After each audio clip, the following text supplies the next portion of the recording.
আমার বাচ্চা লাগবো, বাচ্চা। এই বংশের প্রদীপ জ্বালানোর লেগা আমার একটা বাচ্চা লাগবো। আপনার লগে ঘুমাইতে আমার ডর লাগে। কি করছিস তুই? আমার লগে ঘুমাইতে তোর ডর করে? আমার লগে ঘুমাইতে তোর ডর করে?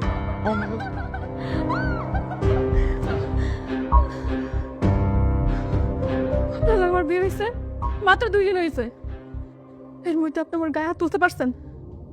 আপনি তো মানুষ না, মানুষ রূপে পশু। কি করছিস?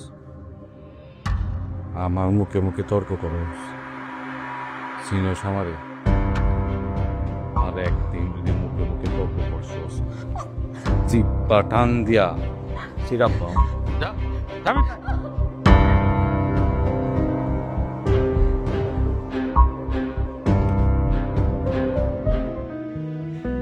মা, ও মা,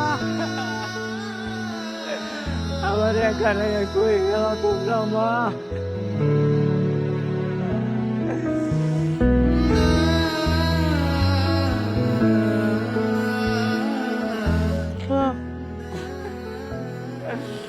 মনির, তোরে কি করবো মনির? তুই কি বুঝবি আমার কষ্ট?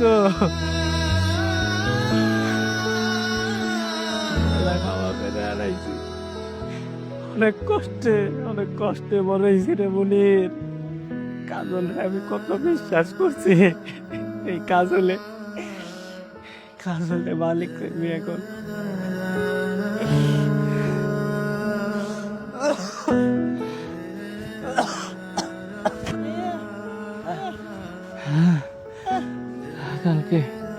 কালকে রাতে থেকে অনেক জ্বর রে মনির। আমি আমার মনে হয় আর বাঁচবো না।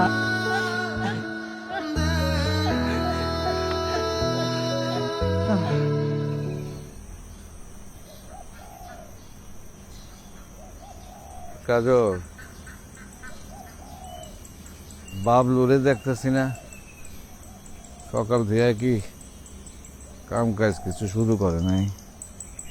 আমি কেমনে কমু? ডাকেন তারে।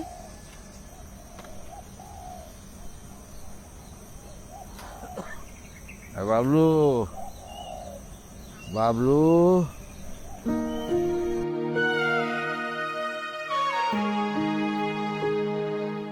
ওই কই তুই?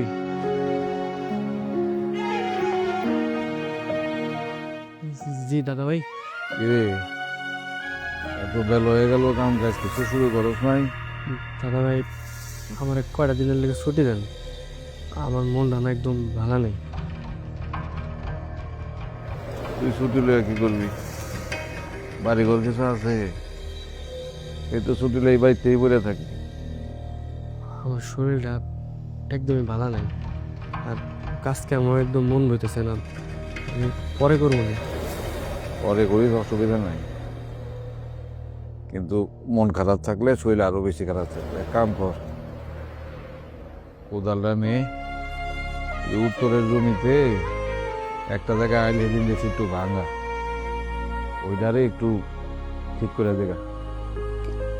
শরীর যেহেতু অসুস্থ, তাহলে আজকে ঘরে থাকুক না। ঘরে থাকলে মন আরো বেশি খারাপ হইল। তাই বলে অসুস্থ শরীর আপনি কাম করতে কইবেন? দাদা ভাই ঠিকই কইছে, আমি কাম খাবে যাও, আর তোমার এই বিষয়ের কথা বলা না।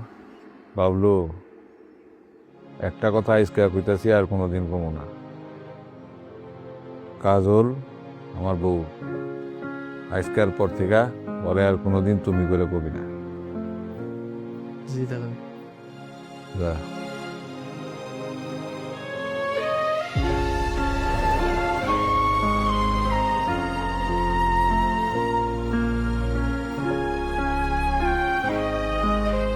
কাজল, বলেন। কালকার থেকে দেখতেছি বাবলুর মনটা খারাপ, কারণটা কি?